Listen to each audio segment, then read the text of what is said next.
Muy buenas noches a todos y a todas quienes sintonizan una vez más nuestro programa, su programa, La Región que Queremos. Saludamos a Vania Rogosi, presidenta de la Juventud Socialista de Magallanes, y nuestra coanfitriona en este espacio. Y yo soy Antonio Toño Uradas y consejero para que comience nuevamente la cuarentena en nuestra comuna de Punta Arenas, ya que somos la tercera región con más concentración de casos de coronavirus. Y lo más importante, quedan 65 días para el plebiscito, que le dará a Chile una nueva constitución. Vania, por favor, presenta a nuestro invitado. Sí, nuestro invitado fue asesor de la bancada de senadores del Partido Socialista, director regional del FOSIS en Valparaíso, seremi de vivienda y en el último periodo fue gobernador de la provincia de Quillota. En las instancias partidarias ha sido desde presidente comunal hasta comité central y actualmente es subsecretario nacional electoral del Partido Socialista, el compañero César Barra Rosas. Tenemos invitado interregional hoy día. Y estamos esperando. Oye, primero, adelante, compañero. Primero, un agrado estar contigo, Vania, y también contigo, compañero Antonio, y obviamente saludar a toda la militancia y todas las personas que nos ven de la región de Magallanes y Antártica chilena. Tuve la oportunidad de hacer mi práctica profesional como abogado en la Corporación de Asistencia Judicial en Punta Arenas, así que conozco la ciudad y la región, y un agrado estar nuevamente en contacto con usted, con militantes de dicha región magallánica. Toño, acaba de llegar el segundo invitado, que es Pablo Bucenius. Ahí está, apareció. Pablo ya es conocido de la casa, ¿cierto? Fue seremi de Justicia y Derechos Humanos. Para muchos o para los más jóvenes se nos hizo más familiar verlo en las jornadas de manifestaciones del estallido social con el Instituto Nacional de Derechos Humanos. Y es conocida su labor como abogado defensor de causas laborales, el compañero Pablo Bucenius. Bienvenido, compañero. Sí, en primer lugar, ofrecer las disculpas. He estado con un problema de salud que me ha traído demasiado inconveniente y recién me pude conectar y creo que incluso tengo poca batería. Para ser bien franco, voy a estar complicado durante la transmisión. Bueno, si en algún momento desapareces, ya sabemos que es porque se te acabó la batería. Vania, tenía una pregunta, me decía por interno para Pablo. Si me permiten un segundito salirnos un poco del libreto, porque me han preguntado mucho por interno al saber que venía Pablo al programa hoy día. Si nos puedes contar un poquito qué es lo que pasó con la renuncia de la seremi hoy día del Cernamed en Magallanes. Si nos puedes contar un poquito de lo que fue el juicio laboral que tú participaste como abogado querellante. Sí, por supuesto. A ver, se trata de una causa bastante emblemática. Primero porque, y grave a la vez. Primero porque decía relación con la totalidad de los funcionarios que forman parte de la Seremía de la Mujer y Equidad de Género en Magallanes. Y segundo porque no estábamos hablando de cualquier ministerio. Acá estábamos hablando del Ministerio de la Mujer y Equidad de Género, que tiene un rol importante en estas materias de maltrato laboral, acoso sexual, al punto que incluso el instructivo presidencial que lleva la firma de Piñera lleva también la firma de la ministra Pla, que era la ministra Isabel Pla, era la ministra de aquel entonces. de cuando se firma este instructivo presidencial. Por eso no era menor lo que estaba pasando en Magallanes. Hay una situación de maltrato que fue oportunamente elevada por los funcionarios y lamentablemente nos encontramos con un servicio que fue bastante insensible, indolente, siempre llegando tarde. Las pocas cosas que hace el servicio para mejorar esta situación de maltrato, de acoso, de clima laboral, si uno quiere finalmente, fueron tardías y mal hechas. Aquí no hubo, y eso es lo más doloroso, no hubo una preocupación especial por parte del ministerio de sus funcionarios, que era lo que correspondía. Bueno, esta tardanza fue lo que finalmente nos motivó a interponer. Ellas recurren a mí, se trata de 2 funcionarias y un funcionario, Ana, Blas y Alejandra, quienes recurren a mí para efectos de entablar una demanda de tutela laboral. La tutela laboral es el procedimiento, por decirlo de alguna manera. Lo que se alegaba era una vulneración de derechos fundamentales producida con ocasión de este maltrato por parte de la jefatura, en este caso la Seremi. Afortunadamente, me preguntaban en la mañana si estaba contento. Yo creo que nadie puede estar contento cuando hay una situación de maltrato que es finalmente acreditada, pero sí muy conforme. Afortunadamente, antes de ayer, pudimos conocer finalmente el fallo que acoge la demanda de tutela laboral. Acoge lo que nosotros dijimos desde un principio, que esto había una situación de maltrato, y afortunadamente se acogió esta demanda, condenó primero las medidas básicamente, y para terminar la intervención, fueron en primer lugar que la Seremi debía participar de una capacitación en derechos fundamentales de los trabajadores, de los funcionarios públicos. Segundo, se ordenó una intervención en materia de clima laboral efectiva en la Seremi de la Mujer.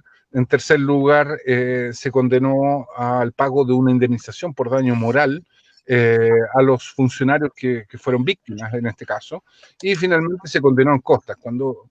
Solo como dato, cuando los juicios se condenan en costas, quiere decir que efectivamente aquí había mucho fundamento, había mucho peso en la demanda y en lo que estábamos planteando. A mí, y solo para terminar, antes que se me pueda acabar la batería, a mí lo que más me llamó la atención y encontré más lamentable de toda esta situación fue que los testigos llevados a esta causa por parte del Consejo de Defensa del Estado eran todos jefatura del Ministerio de la Mujer y Equidad de Género. Y era sorprendente el negacionismo, primero. Segundo, la liviandad con que se abordaban las materias. Realmente yo asumo que eso fue también muy doloroso y revictimizante para los funcionarios públicos. Yo me han preguntado, y yo digo, si esto ocurre en el Ministerio de la Mujer, no es mucho más lo que se puede esperar en los distintos ministerios. A nivel, y sin ir más lejos, en mi calidad de abogado que ve estos temas, me he encontrado con muchas situaciones de maltrato en la región, y demandas que también se han ganado, producto de que el maltrato en nuestra región pareciera que es un tema a estudiar, un tema a levantar, sobre todo el maltrato y acoso laboral. Acoso sexual es más he visto menos casos, pero en los otros casos está bastante extendido dentro de la administración pública en la región. Perfecto. Gracias, Pablo, por aclararnos eso, que es un tema que ha estado súper presente, sobre todo hoy día que apareció la noticia en todas partes. Compañero Toño. Bueno, y con respecto a la renuncia de la Seremi, no me pronuncio porque eso escapa a mi labor como abogado en esta causa, lo cual, eso no tiene que ver con el juicio, uno estima que no es propiamente del juicio, y eso es importante aclararlo. Acá en ningún momento se pidió la destitución de la Seremi. Lo que sí, obviamente, condenada por prácticas antisindicales, o sea, por maltrato y acoso, era natural que mi entender, es natural que tomar una decisión como esta de renunciar finalmente, pero no estaba pedido dentro del petitorio de la demanda. Perfecto. Eso, Gracias, Toño. Pablo. Don Toño Ibáñez. Gracias. Oye, como señalé al comienzo del programa, ya quedan 65 días para el plebiscito y frente a las dos opciones plebiscitadas, nueva constitución y convención constituyente o mixta, ¿cuál es la opinión acerca de las expectativas que la ciudadanía tiene de ella? César, ¿me podrías decir algo de eso? Bueno, reiterar los saludos y también saludar a Pablo y felicitarlo por lo que está haciendo. Yo creo que Saludos, César. eh, colegas como él que ven esas temáticas, yo también tengo la oportunidad de abordar casos de ese tipo. Uno ve que efectivamente al interior de los espacios públicos se requiere un nuevo trato laboral y a veces se agudiza, particularmente en las administraciones como la de Piñera 1 y en la actual a propósito de discriminaciones o maltratos laborales. Ahora, ¿cómo se ve el tema del plebiscito? Yo creo que todos los militantes de la centroizquierda, particularmente los socialistas, tenemos que mirar con atención la norma que se aprobó hace 24 horas, un poquito más, en el Congreso a propósito de lo que es un concepto esencial para nosotros, que es el plebiscito seguro. ¿Qué significa eso? Adoptar las medidas necesarias por parte del servicio electoral para que el evento del 25 de octubre se realice en las mejores condiciones sanitarias y de accesibilidad para las personas. Fíjense que a nivel mundial han sido 65 eventos electorales que han sido afectados o suspendidos por la pandemia, incluyendo nuestro plebiscito que era en principio para el mes de abril.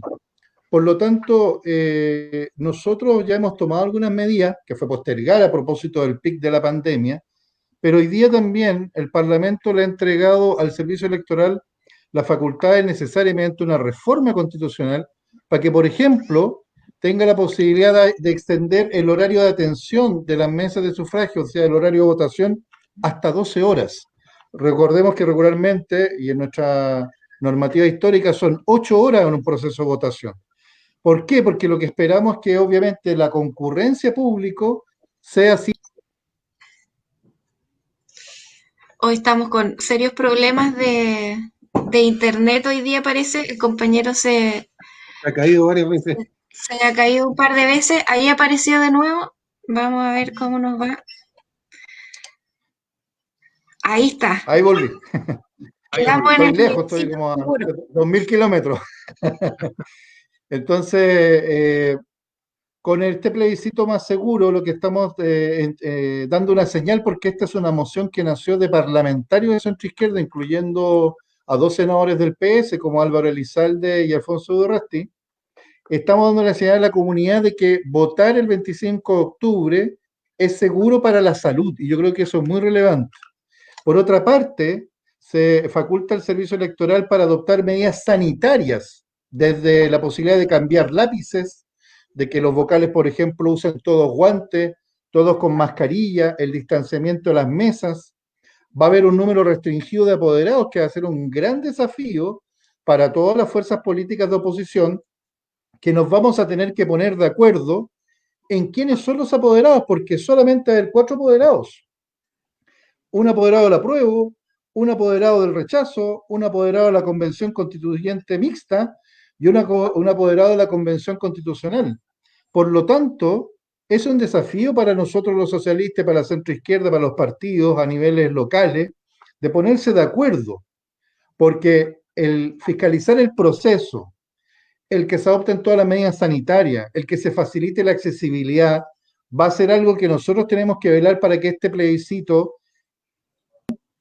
con ojalá un alto grado de participación.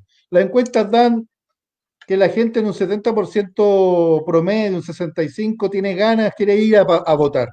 Por lo tanto, la señal que hoy día se le dio desde el Poder Legislativo, y esperamos que el gobierno actúe en esa consecuencia, es que el servicio electoral tiene todas las herramientas para asegurar que ese día todo funcione. Es más, se ha planteado también la posibilidad de que haya transporte, locomoción colectiva gratuita, incluyendo el área urbana. Entonces, la verdad que se están generando todas las condiciones para que esta iniciativa sea, el plebiscito tenga los mayores grados de normalidad, entendiendo que eventualmente para octubre todavía va a haber medidas de distanciamiento y de resguardo a la salud de las personas.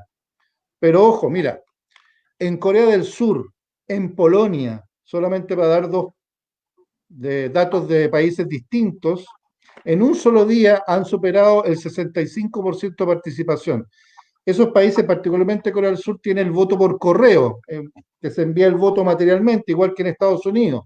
Pero independientemente de eso, en general los procesos electorales han tenido un alto grado de participación, aún en un contexto de pandemia. La única excepción es la municipal de Francia, que fue en mayo. Pero en el resto de los países se han adoptado medidas precisamente para facilitar el acceso. Entonces, si tú me preguntas cuál es el clima que hay que tratar de generar desde aquellos que somos militantes, estamos en la lógica del apruebo, es que hoy día hay herramientas para resguardar la salud de las personas que quieran ir a votar e incentivar, por tanto, la información para que el voto sea no solamente informado, sino también se comprende que hay un voto de seguridad, de espacios adecuados para que la persona vaya a sufragar. Y es más, el CERVEL podría determinar, que de hecho ya lo está planteando, la posibilidad de aumentar recintos hasta un 10%, por lo tanto, mesas de sufragio en otros espacios, no solamente los tradicionales, sino que con otros locales, e incluso establecer horarios diferenciados, por ejemplo, para la tercera edad.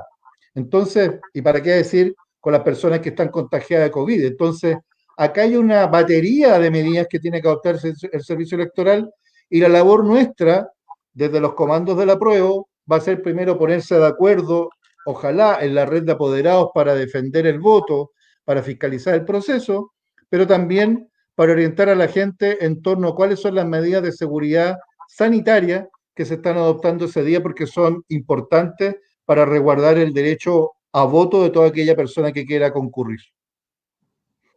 César, una pregunta. Nosotros entramos en cuarentena mañana. Seguramente para el 25 de octubre vamos a estar fuera de la cuarentena ya, pero van a haber otras regiones de Chile que probablemente estén en cuarentena. ¿Qué va a pasar con esa gente? ¿Es imposible que haya votación en línea por internet? Lo que pasa es que nosotros no tenemos una tradición como país en un voto no presencial, por así decirlo.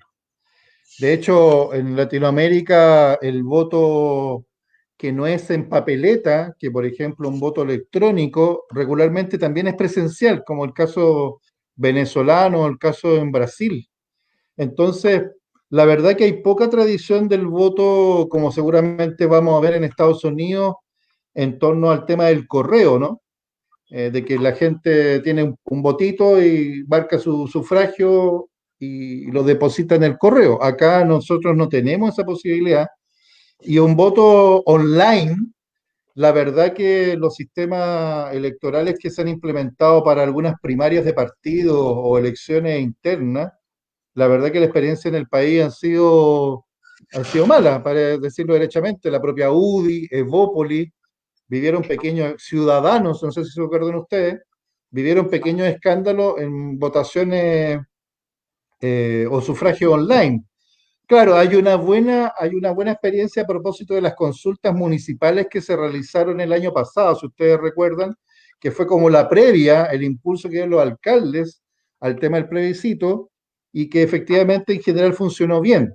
Pero no hay una larga tradición, y lo que se vislumbra es que no están las condiciones desde el servicio electoral como para adoptar medidas de ese tipo. Sin perjuicio de eso, hace, si no me equivoco, 2 días, se ingresó una moción parlamentaria, dentro de los cuales los firmantes está nuestra diputada socialista Daniela Chiccardini, de incorporar el voto por correo. Veamos cómo avanza eso, si el CERVEL está con las condiciones para adoptarlo, si los correos de Chile tienen esa capacidad. Es una cuestión que está abierta. Ahora, en 45 días, o sea, de aquí a 20 días más, el CERVEL, en 20 días más, va a tener que decirle al país cómo va a funcionar el plebiscito el 25 de octubre. Esa es la reforma central que se aprobó en estos días en el Congreso, y que claramente tiene que ver con instituir un poder bastante importante para el servicio electoral en el proceso que vamos a vivir el día del plebiscito. Paulo, la misma pregunta era para ti. El micrófono. Ahí sí, Ahí sí. ahí sí. Lo primero, yo creo que el plebiscito no se va a cambiar la fecha. Yo creo que vamos a tener un plebiscito el 25 de octubre. Eso yo creo que cada vez, a no ser que haya algo muy extraordinario, debiera existir el plebiscito el 25 de octubre. Lo segundo, y importantísimo, es lo que se ha señalado tanto de lograr un plebiscito primero seguro y segundo participativo. ¿Por qué es tan importante esto? Ambas cosas están absolutamente vinculadas. Si es que no se ofrecen efectivamente las garantías de materia sanitaria por parte del gobierno, el gobierno es el principal responsable que nosotros podamos votar en condiciones de seguridad sanitaria ese día, obviamente esto va a afectar la participación. Esto es un plebiscito lo más importante que ha ocurrido en Chile en los últimos 30 años, y por lo mismo requiere un esfuerzo mayor y también que hayan niveles importantes de participación que le den, en definitiva, la legitimidad que merece este plebiscito. El gobierno, una vez más, está llegando tarde, está llegando mal. Los plazos que se señalaban, son los plazos de un gobierno que no quiere, en definitiva, que tengamos un plebiscito participativo y seguro, más allá de las buenas palabras, de las buenas intenciones que se manifiestan. Ojalá que esto lo podamos corregir y ojalá que entre todos nos podamos cuidar. Se me está acabando la batería y quizás es lo último que voy a poder alcanzar a decir. Hay algunos memes que yo encuentro que tienen toda la razón. Cuidémonos para cuidar el plebiscito. Eso es fundamental. Que también tengamos una actitud sumamente comprometida nosotros con este proceso, porque la legitimidad de este proceso va a estar dada por la participación. Entonces, lo que necesitamos es que el día 25 de octubre ojalá pueda concurrir la mayor cantidad de gente primero, y segundo de ciudadanos, ciudadanas, y segundo que se logre una importante mayoría en favor del apruebo y una importante mayoría en favor de la Convención Constitucional. Eso es una tarea quizás lo más importante a lo cual deberíamos estar abocados todos a quienes nos definimos de centro-izquierda, izquierda. Gracias, Pablo. Gracias, Pablo. Sí, mira, para complementar lo que decía Pablo, efectivamente acá muy bien se ha dicho, incluso por el propio gobierno ahora, de que el 25 de octubre va a haber plebiscito, a pesar de la opinión de la ultraderecha, que incluso ha sido bastante descarada en decir que el plebiscito más seguro es aquel que no se hace, como dijo un diputado bien patudo de la UDI el otro día en el Parlamento. Ahora, efectivamente, nuestra campaña, que parte el 26 de agosto, o sea, el próximo miércoles, debería estar centrada en promover por qué necesitamos una nueva constitución, entre otras cosas, por ejemplo, para consagrar derechos sociales, pero también incentivar a la gente de que se cuide, tal como decía Pablo, porque necesitamos que la gente tenga plena conciencia del autocuidado ante las medidas erráticas que ha adoptado el gobierno, y que yo creo que una gran mayoría de la opinión pública se ha dado cuenta de los falsos mensajes, de los mensajes errados, con la falta de empatía que ha tenido el gobierno, con la realidad que viven muchas familias hoy día en una situación bien compleja. Ustedes están volviendo a la cuarentena, Antofagasta también volvió. En lo que ha pasado en el centro de Santiago a propósito de este paso a paso y la transición, esto de la aglomeración de los centros comerciales se está viendo también en Rancagua. En Valparaíso, fíjate que en Valparaíso o en Quillota, a pesar de que hay cuarentena, han aumentado los casos. Entonces, evidentemente, tenemos un problema de un gobierno que no fue capaz de transmitir seguridad a la gente y de instalar credibilidad en el marco de una crisis. O sea, nos pasó lo peor en cualquier crisis, que es que la vocería no era reconocida por la ciudadanía. Y ante eso, nuestra labor, creo yo, como militante, es precisamente entregar orientación a la gente con respecto a lo que significa la nueva constitución y, por otra parte, lo que significa el proceso de votación. Y, por lo tanto, el autocuidado fundamental. Y yo creo que, además, en este periodo vamos a tener no solamente un momento histórico, porque los chilenos nunca han sido convocados a discutir el contenido de una constitución, nunca, en los 200 y tantos años de vida republicana. Pero además va a ser una situación tan particular como una pandemia, por lo tanto, implica ser muy convocante, muy empático, pero también muy dialogante desde el punto de vista de impulsar a la gente a adoptar la decisión de votar, de involucrarse, porque claramente una gran mayoría de chilenos y chilenas quiere un nuevo trato, un nuevo acuerdo, que finalmente es una nueva constitución, un nuevo orden que tenga valores asociados principalmente a la solidaridad, a lo que significa la equidad y también la justicia social. César, compañero César, distintas opiniones en estos últimos días por redes sociales han señalado que no es lo mismo una convención constituyente y una asamblea constituyente, que ambas tienen un origen y una composición y un desarrollo distinto. Otros señalan que la convención y la asamblea constituyente son lo mismo. ¿Qué opinas al respecto? ¿Existen diferencias sustanciales? Y si son así, ¿en qué se diferencian? Lo que pasa es que en general las asambleas constituyentes están asociadas cuando hay un proceso de desmoronamiento de un régimen político, ¿ya? O cuando hay una refundación. Pero, por ejemplo, la Asamblea Constituyente Sudafricana. En el caso venezolano, fue la propia constitución que nace durante el mandato del expresidente Chávez, esta línea, por así decirlo, de instalar un nuevo órgano constituyente. Ahí no se demoró ningún régimen, fue el propio sistema político que instaló la asamblea, por lo tanto, hay distintas fórmulas. En el caso, por ejemplo, colombiano, en los años 90, esa asamblea constituyente tampoco significó un demoramiento de ningún régimen, fue un pacto. Por lo tanto, en el caso nuestro modelo de convención recoge la tradición latinoamericana, pero también del mundo democrático a nivel internacional, que tiene que ver con el surgimiento de un nuevo constituyente, de una nueva voluntad constituyente, que es a partir de o la convención mixta, que recordemos está integrada por una mitad de electos por el pueblo, más una mitad de personas que ya tienen un cargo de representación popular, que son los diputados o senadores, y la convención constituyente, que es toda electa. Nuestra convención constituyente es prima hermana o bien familiar, por así decirlo, de cualquier asamblea constituyente, la colombiana, la brasileña de los 80, la boliviana de los 90, el mismo caso de la sudafricana o de otros países donde se ha instalado este modelo. Ahora, del punto de vista de lo que significa la composición, Chile está dando un tremendo ejemplo. Uno, con la paridad de género.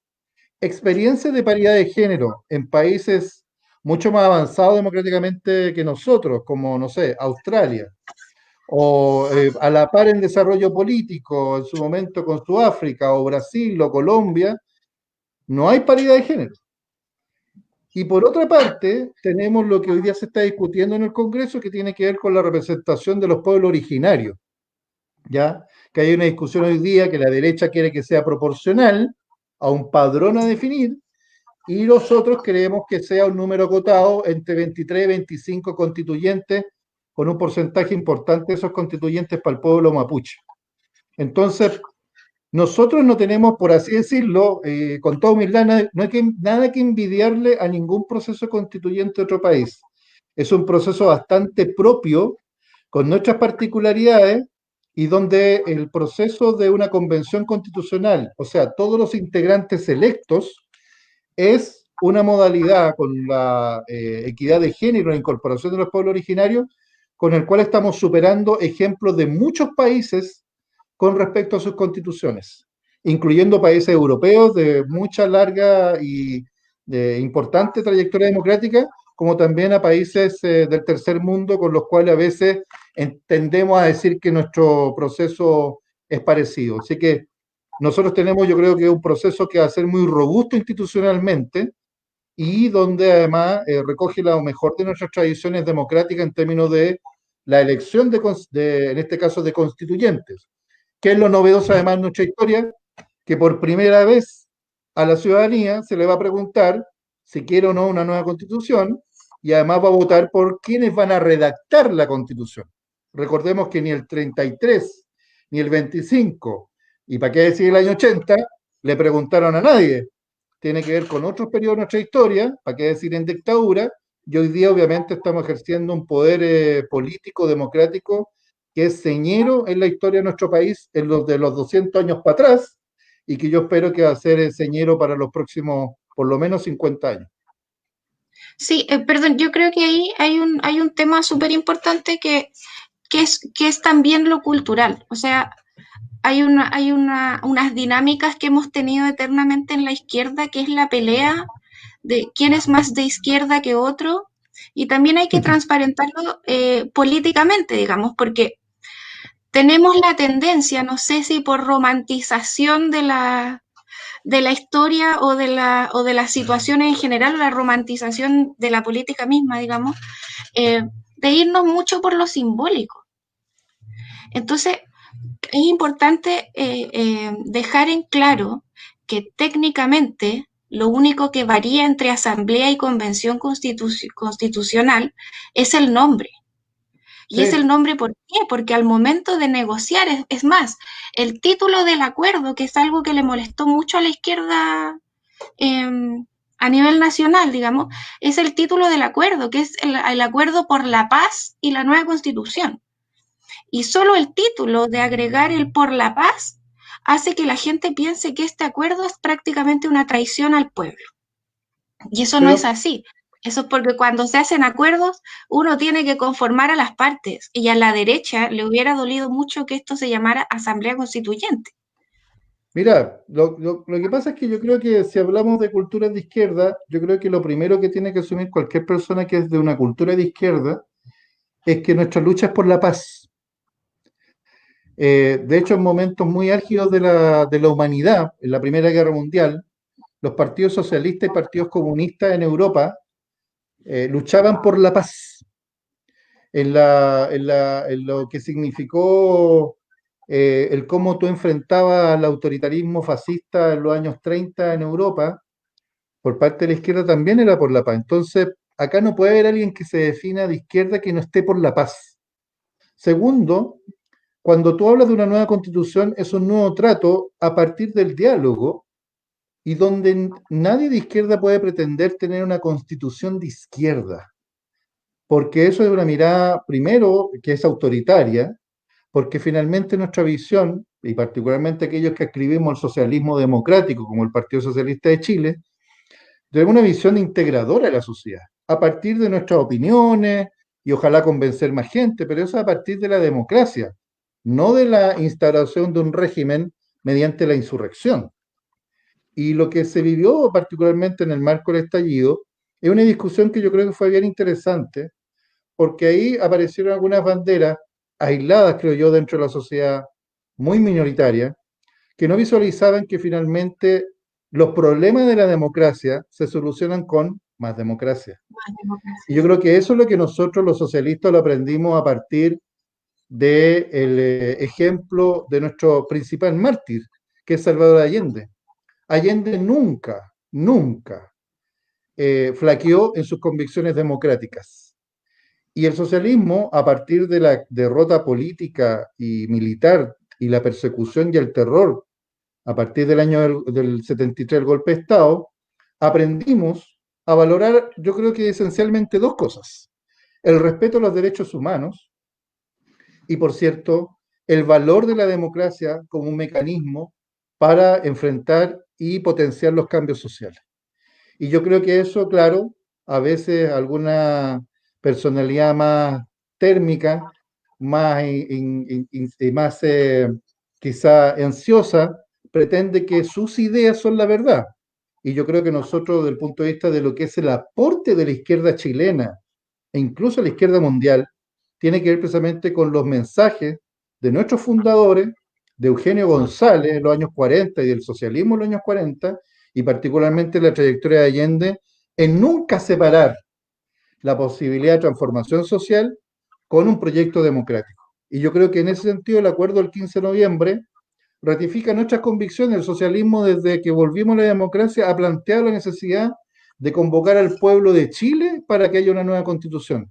En nuestro congreso del año 98 hasta el congreso que tuvimos el año pasado, que fue principio del 2019, donde ratificamos la necesidad de llamar a plebiscito, de asamblea constituyente, de convocar a la ciudadanía. Y hoy día estamos en un proceso donde efectivamente hay que hacer eso. Y algunos, minoritarios creo yo, no han escuchado la necesidad, la necesidad del chileno de a pie, que es que quiere cambios en orden, en diálogo, pero cambios obviamente que permitan superar desigualdad, abuso e inequidades, de donde hay mucho cansancio, y por otra parte, abordar una reforma al régimen político. Y eso no se logra sin paz, sin diálogo y sin democracia.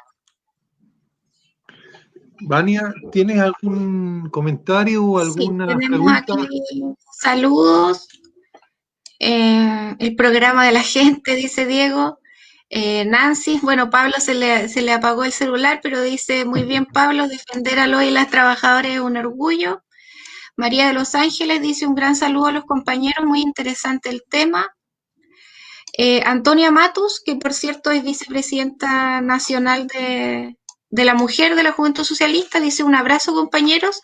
Quería mandarle un saludo al compañero César Barra y quería preguntarle su opinión de cómo podríamos tener una campaña efectiva de cara al plebiscito, entendiendo que debido a la pandemia muchos estarán en sus casas con temor a contagiarse. Mira, Bueno. está interesante eso porque todos nosotros le hemos dado vuelta a cómo hacerlo, ¿no? Yo creo que lo que está pasando, por ejemplo, en Estados Unidos es bien interesante. Al día de ayer fueron 4 días que hubo una convención demócrata, que es como el ritual de proclamación de los candidatos que tienen los partidos, en este caso el republicano y el demócrata, y donde uno pudo ver la incorporación de todas las tecnologías.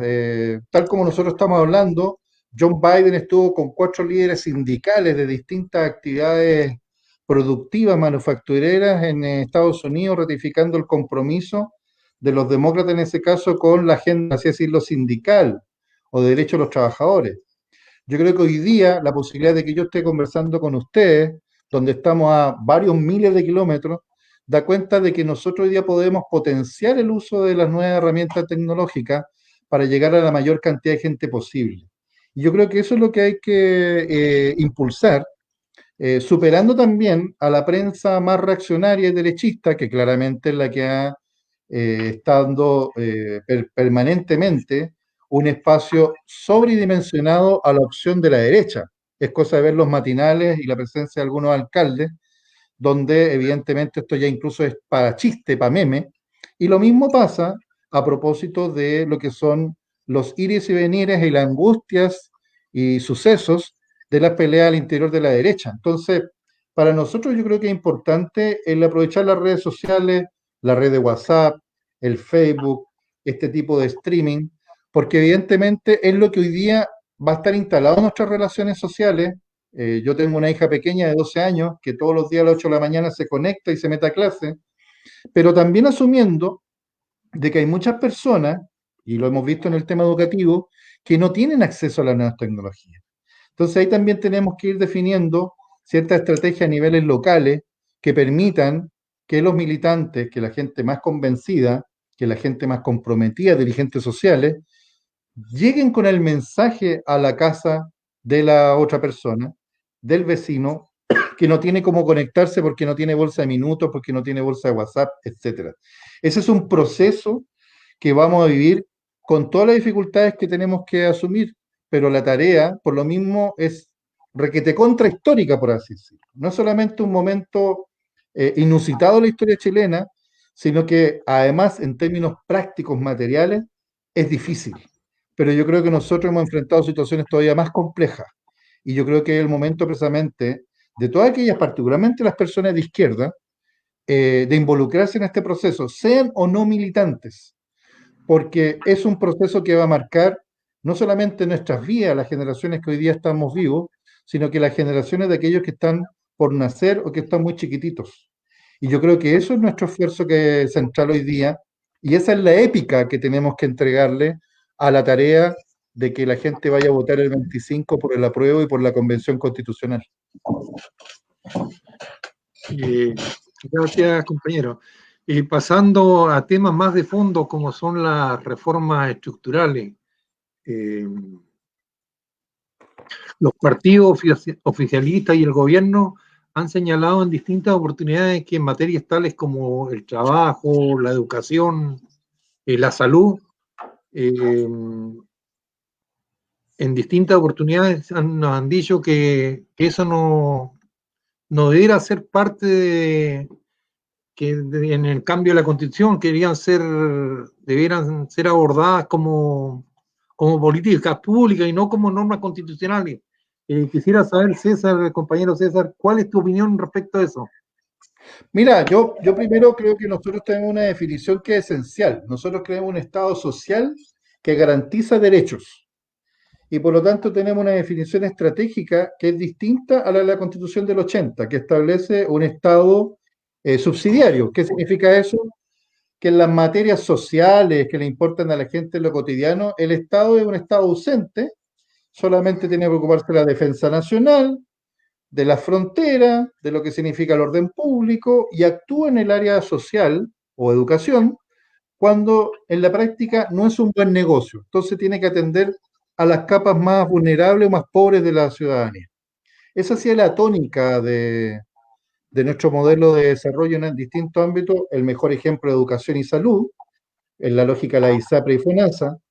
Y el problema que tenía el modelo es precisamente que instala una libertad que no es real. Y uno lo ve, por ejemplo, en la libertad de elección de sistema de salud. La Constitución no establece derecho a la salud. Establece que tú, yo, cualquiera, puede elegir entre la ISAPRE o FONASA, pero en la práctica eso no es una elección. Depende de tu bolsillo. Por lo tanto, es una libertad falsa. ¿Qué es lo que nosotros planteamos?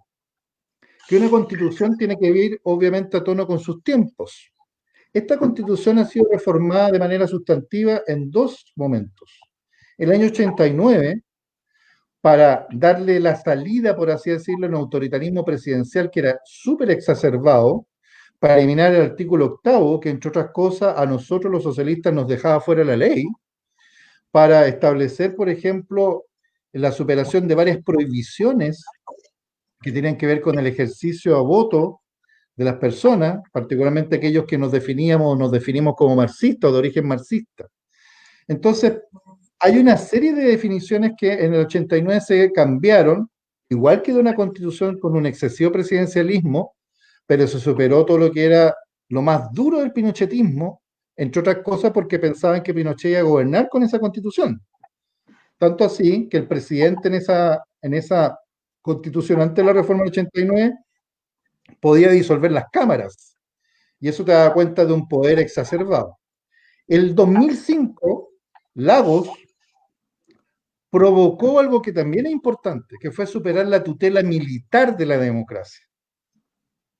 Yo siempre pongo este ejemplo. Hoy día, si tú le preguntas a cualquiera de nosotros cómo se llama el comandante en jefe del ejército, de la Armada o de la FACH, yo creo que no nos acordamos. Pero el año 2005 sí que nos acordábamos, a propósito de la polémica de Stange, por ejemplo. O sea, los militares eran una presencia impresionante durante los primeros 15 años de transición, por eso el 2005 el logro de superar, por ejemplo, la inamovilidad de los comandantes en jefe o las atribuciones que tenía el Consejo de Seguridad Nacional fueron importantes. ¿Para qué decir la eliminación de los senadores designados vitalicio? Entonces, cada momento de otra forma ha generado cambios en la Constitución. Y hoy día, lo que se ha establecido claramente ante la necesidad de más justicia social es una nueva Constitución, porque además el reclamo ciudadano el 18 de octubre apunta a un elemento esencial de una Constitución, que es la relación entre el Estado y el individuo, la persona. Que yo le reconozca libertades como libertad de tránsito, de desplazamiento, de reunión, de sindicalización, está bien, eso es parte de las primeras libertades y derechos que partieron desde la Revolución Francesa. Pero cuando yo reconozco derechos sociales y económicos, es otra forma de relacionarme. Y por lo tanto se requiere una otra constitución. Porque además, entre paréntesis, del año 90 a la fecha, el capítulo menos reformado es precisamente el que establece el artículo 19, donde están las garantías individuales, que son los derechos y libertades de que goza un ciudadano en una república. Por lo tanto, el consagrar derechos sociales tiene que ver precisamente con un compromiso de un Estado distinto, social, que garantiza esos derechos, y por otra parte una relación distinta entre ese Estado y el individuo. Por eso yo puedo pedirle a ese individuo, a esa persona, que tenga cargas, como el pago de impuestos, o en algunos casos será discusión, el servicio militar, que sigue siendo obligatorio, atenuado, pero obligatorio, o el derecho a voto, que en la práctica es un derecho, pero también es un deber. Entonces, por eso es importante que se consagren los derechos sociales en la Constitución. Y solo para cerrar, es tan importante la Constitución en nuestra vida cotidiana que a propósito del 10%, tan celebrado todo el mundo y impulsado por la gente de todos los estratos sociales, es que para que la gente hubiese tenido acceso al 10% de sus fondos previsionales, se requirió una reforma constitucional. Por lo tanto, te das cuenta de que la Constitución tiene mucho impacto en la vida cotidiana y tiene que ver con el día a día de cada uno de nosotros. Y yo creo que eso es lo que nosotros tenemos que instalar a propósito de la campaña política. Si tú ves la discusión en Estados Unidos actualmente, todos los gringos de distintos grupos sociales o étnicos hablan de la Constitución. Los políticos, los ciudadanos, todas las personas hablan de la Constitución porque comprenden que ahí está consagrado la forma en que yo, individuo, me relaciono con el poder, con el Estado, y que de hecho se me reconocen a mí. Y yo creo que eso es muy importante que nosotros vayamos adquiriendo conciencia para efectivamente tener una constitución que permita tener un nuevo trato, un nuevo orden y una nueva relación entre el Estado y los ciudadanos. César, acá en Magallanes la última vez votó el 27% del padrón. Con esa baja votación, la persona que elegía no está muy legitimado con un 27% del padrón electoral. ¿Crees tú que es necesario volver al voto obligatorio? Mira, yo creo que nosotros tenemos que volver al voto obligatorio, pero en el contexto de una nueva democracia. ¿A qué me refiero? Yo creo que, por ejemplo, nosotros tenemos que incentivar a la gente que quiera proponer ideas de legislar, o sea, la iniciativa popular de ley debería ser parte de la Constitución, por ejemplo. Que un grupo importante, se verá el número, tenga la posibilidad de proponer proyectos de ley. ¿Ah? Otra cosa, yo creo que hay que revocar el mandato cuando un parlamentario no cumple con lo que promete. Y yo creo que eso es una institucionalidad que hay que ver cómo se refuerza. ¿Por qué pongo esos dos ejemplos? Porque nosotros hemos tenido históricamente una democracia representativa. Cada uno de nosotros vota por alguien, damos un mandato. Pero como que después nos olvidamos. Acá nosotros tenemos que potenciar la democracia representativa, pero también participativa. Y eso implica, por ejemplo, la posibilidad de plebiscitar cosas. Cuando en Italia en los años 70 se plebiscitó el divorcio, fue un tremendo movimiento cultural de discusión en torno a cómo esta sociedad se iba separando de la Iglesia Católica, imagínense en Italia. Yo creo que nosotros tenemos que tener la capacidad de haber materias que plebiscitemos por parte de la ciudadanía en el contexto del régimen político. Y por otra parte, algo que yo creo que es importante discutir, es si efectivamente nosotros queremos que haya dos cámaras o una cámara. Recordemos que el proyecto de la Unidad Popular planteaba una Asamblea Nacional. Esto no tiene que ver con ser más o menos de izquierda. Hay países donde la segunda cámara no tiene la misma categoría legislativa que en Chile. El ejemplo es el Senado italiano. los senados en otros países ven nombramientos, ven algún tipo de norma, algún tipo de iniciativa del Ejecutivo, pero no ven todos los proyectos de ley como el caso chileno, que es bicameral y que es nuestra tradición. ¿Esa tradición nos sirve o no para vincular a la política, a los representantes populares con la ciudadanía? Es algo que yo creo que se tiene que discutir. Entonces, el voto obligatorio yo lo veo en ese contexto, en un contexto donde tú le pides a la gente, por ejemplo, que participe, y si participa en una organización social, en un sindicato, en un centro de alumnos, tenga un incentivo. Fíjate que en Estados Unidos, cuando la gente postula a las universidades, pone en su currículum no solamente sus notas, sino que también si es, por ejemplo, es partícipe del movimiento estudiantil, si es parte del periódico estudiantil, si tiene alguna, en buen chileno, alguna gracia desde el punto de vista de su vinculación comunitaria. Estoy hablando del país más liberal y capitalista del mundo, y donde el ser parte de la comunidad tiene su relevancia. ¿Por qué nosotros no podemos adoptar medidas que tengan que ver con eso? Hay algunos que han dicho, por ejemplo, si la gente vota, que tenga alguna prioridad, por ejemplo, para beneficios sociales. Yo no soy tan partidario de eso, pero creo que debería haber un incentivo para que la gente efectivamente ejerza comunidad, porque nuestra falta de credibilidad en la institución y la crisis política que estalla en octubre tiene que ver con una crisis de confianza y de credibilidad en el funcionamiento de nuestra república finalmente. Y eso yo creo que hay que apuntar a propósito de la nueva constitución. Finalmente, considerando la crisis sanitaria y la crisis económica, que es necesario que en situaciones como esta pandemia que estamos viviendo en el país, esté normada en esta nueva constitución que pretendemos tener.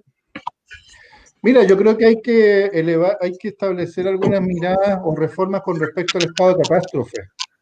Yo creo que el gobierno que decrete un estado de catástrofe debería tener mayor control por parte del Parlamento. Yo creo que también en estado de catástrofe debería, por ejemplo, haber normas, o en estado de excepción, haber normas que resguarden con mayor rigor los procedimientos de protección en materia de violaciones de los derechos humanos. Fíjate que es muy grave, porque, ¿por qué lo vinculo a esto? Porque los estados de excepción no es una impunidad para salir a dispararle a la gente, como lo que parece que ocurrió con el criterio de los mandos en Carabineros durante la época del estallido. Y recién hoy día, o ayer, para ser preciso, se supo que Carabineros le cegó la vista a el chico Gatica, a Gustavo Gatica. Gustavo Gatica. Si tú me preguntas, que recién se sepa eso es muy grave.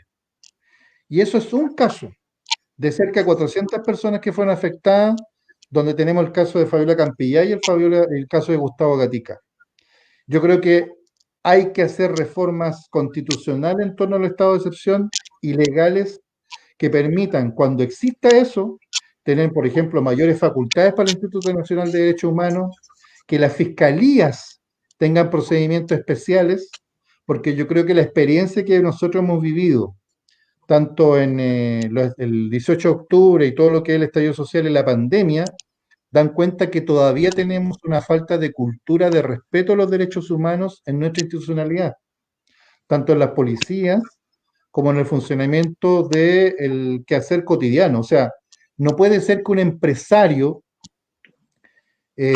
hoy día le cambie el domicilio y los contratos a sus trabajadores para que digan de que son de la comuna que no está en cuarentena para así mandarlo a trabajar. O sea, nosotros tenemos que establecer ciertos resguardos para las personas, porque en la medida en que nosotros no somos eficaces en perseguir esas responsabilidades, la gente dice, bueno, aquí da lo mismo, total, los poderosos son los que mandan, yo tengo que trabajar y vivir, tengo que adaptarme, y a la buena de Dios. Yo creo que ahí falta mayor presencia pública en el resguardo de los derechos de las personas, y por lo mismo cualquier regulación de atribuciones públicas en esto tiene que ir acompañado de fortalecer órganos que controlen, en este caso, a la autoridad pública en sus medidas.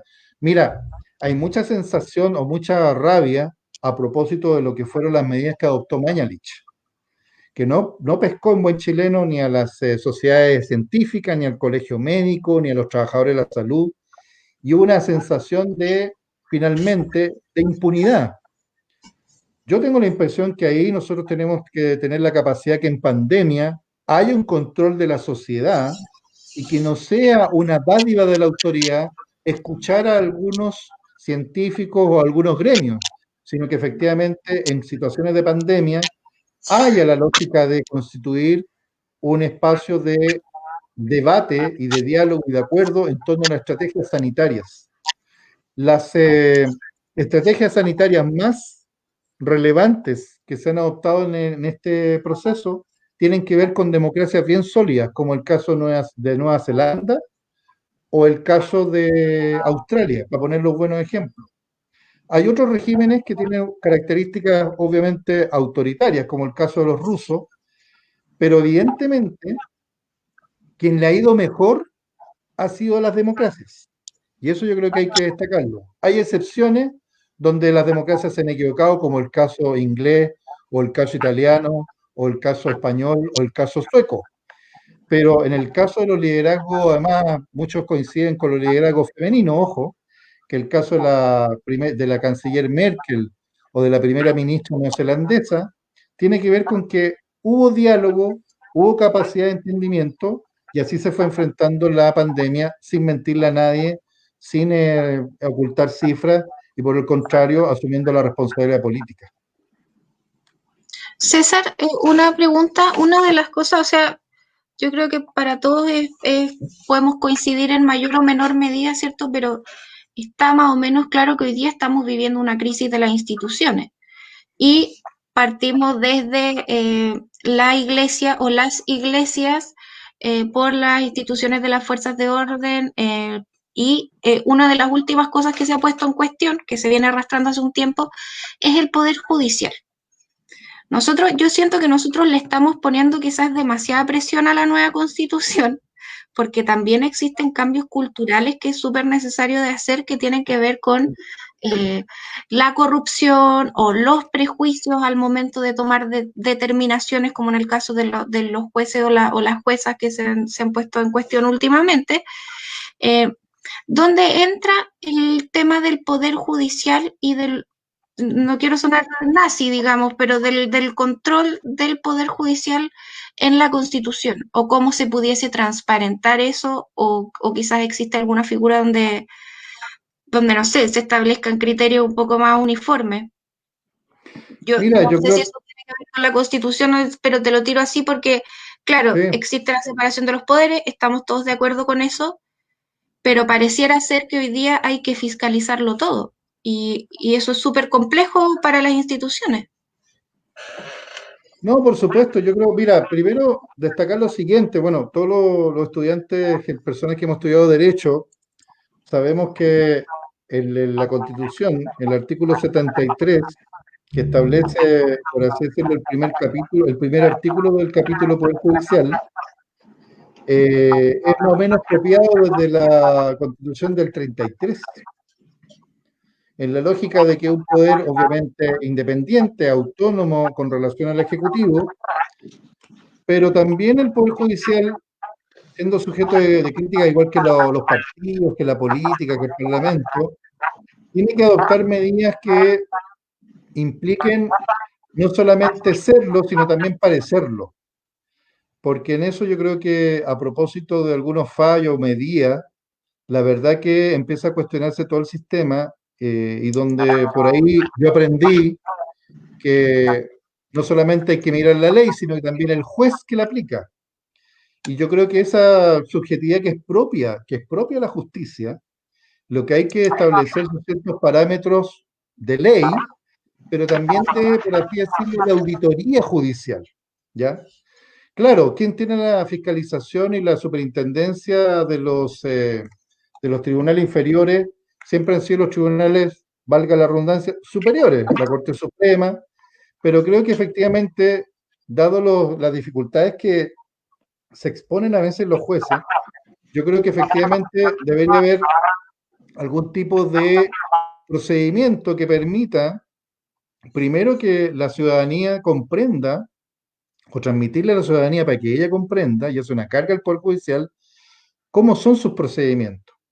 Y por otra parte, efectivamente yo creo que las instituciones hoy día en el ámbito de la justicia hacen esfuerzos comunicacionales, yo lo veo en la Fiscalía, por ejemplo, o la Defensoría, pero hay materias donde yo creo que nosotros carecemos todavía de dar explicaciones racionales que tiene que ver, por ejemplo, como la defensa de los derechos del niño. Yo creo que la figura del Sename ya está superada, claramente deberíamos tener una especie como de defensoría de la niñez, no solamente casi simbólica como hoy día lo que existe, con el debido respeto a la institucionalidad, sino que también debería haber una cosa más activa, con más recursos, que proteja efectivamente. Yo creo que el caso de Amber, a propósito de la resolución que permitió en su momento darle la libertad a su asesino, lo que hay detrás son varias cosas más.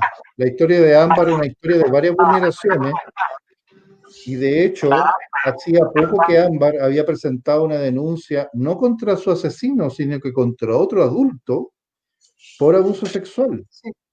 Entonces, yo tengo la impresión de que nosotros ahí tenemos una tremenda, pero una tremenda deuda y tiene que ver con el quehacer institucional en justicia, a propósito de lo que tú dices.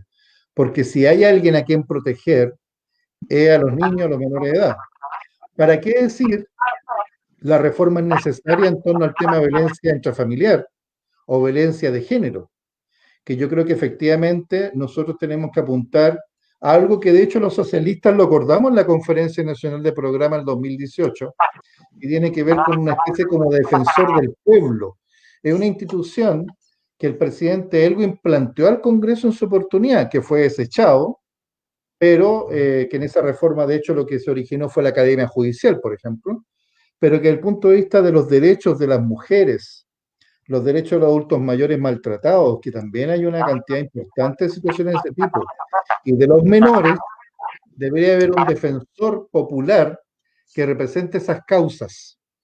Yo entiendo que la Fiscalía representa el interés público, pero claramente o especializamos a un sector de la justicia, en este caso la Fiscalía, o creamos una defensoría que sea un poquito más integral y que dé cuenta precisamente de estos grupos que son los más afectados hoy en día por el sistema judicial, con la revictimización, con lo que significa la exposición de sus casos, con lo que significa la sensación de impunidad y además la realidad de impunidad, y por lo tanto de que se va agravando la situación sin que la justicia adopte las medidas que a la víctima le parecen más relevantes. Gracias, compañero. Un tema complejo. Vania, ¿tienes algún comentario, alguna pregunta para César?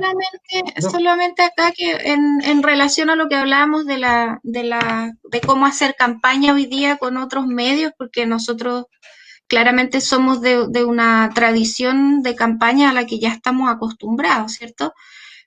Diego nos dice que hace 2 o 3 días en YouTube los únicos anuncios que salían son de iglesias evangélicas.